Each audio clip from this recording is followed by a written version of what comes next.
In the last episode of this series, I asked, what is reasoning? We are constructing a reasoned system for improving our posture, and so it's helpful to know what reason is. The kind of reasoning that we will need in regard to our posture is all about understanding cause and effect. The conclusions we will come to will help us understand the reasons why something is happening. Francois Delsarte wrote about reason.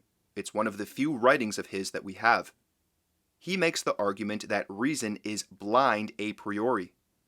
A priori is a Latin phrase that just means prior to investigation or without experience. It's the opposite of a posteriori, which is reasoning based on investigation and experience. In his own words, he talks about human reason, saying, "Though it may not know at first, once shown it readily recognizes. Though it may not divine, it learns by study. Though it may not seize, it retains, masters, and generalizes. My reason does not know how to lead me to principles of which it is ignorant, but it knows how to guide me back.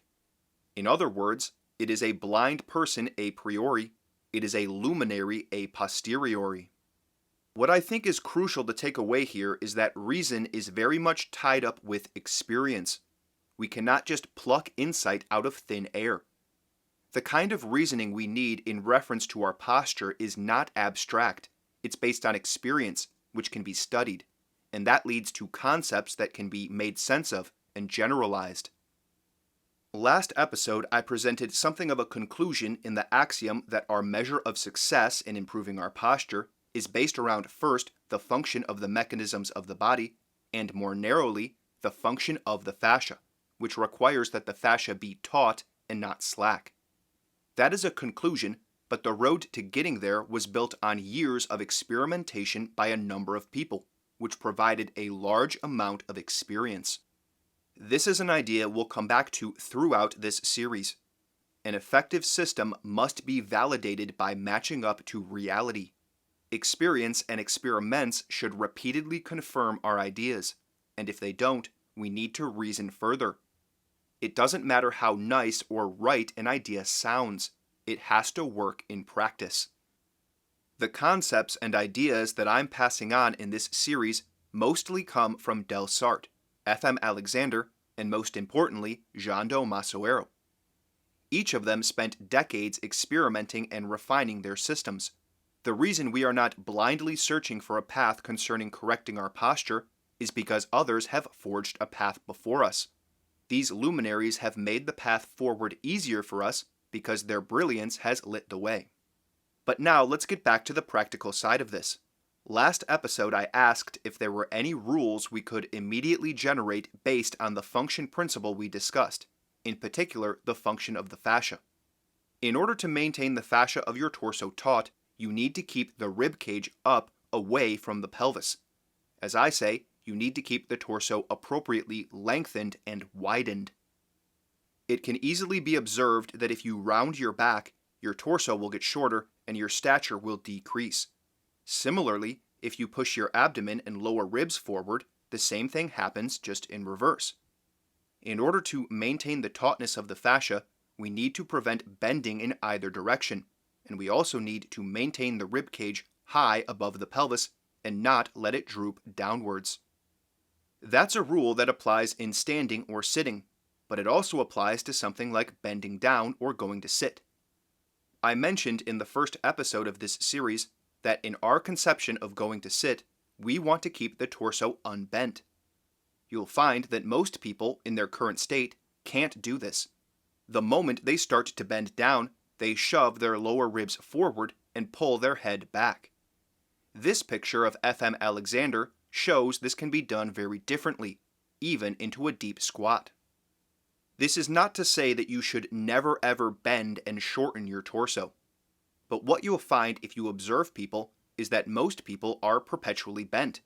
Standing, sitting, leaning, walking, running, they are always bent, and they can't actually lengthen.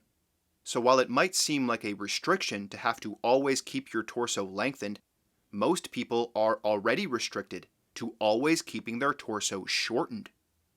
Even if we choose to bend and shorten, We want to have the ability to lengthen afterwards, which is something that a perpetually bent person does not have.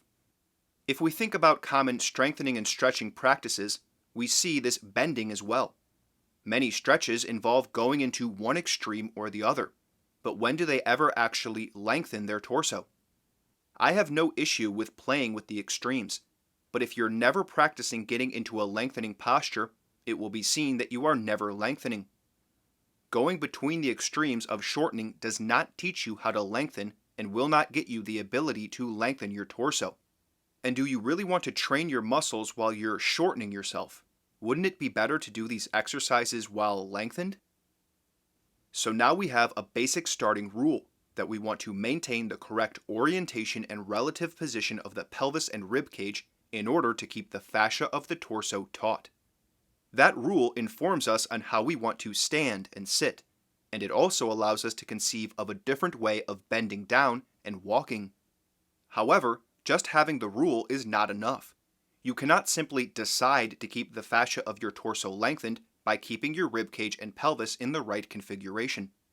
You might very much want to maintain the length of your torso as you bend down, but find that you immediately fall into habit, that the second you begin to lean down, your midsection is already going forward, and you're seemingly powerless to stop it. If it's not a matter of willpower, what is it? What we need now are methods with which to implement our rule. We're immediately in a tricky spot because there's not an obvious way to do that. How do you change a habit that is so deeply ingrained? If you've been watching this series, you know that the answer is going to involve the application of the conscious mind. But still, we're left with the question of how we get this mental model to become our reality. So in preparation for the next episode in this series, I want you to think about what we would need to put a mental model into action and what we would need to verify that we are succeeding. I've already said earlier in this series that you need to essentially speak to yourself and guide yourself through these gestures. But still, how do we meaningfully do that? What do we need in order to do that? Give it some thought, then join me next episode, and we'll examine the two basic building blocks that will allow us to start experimenting and actively changing our posture for the better.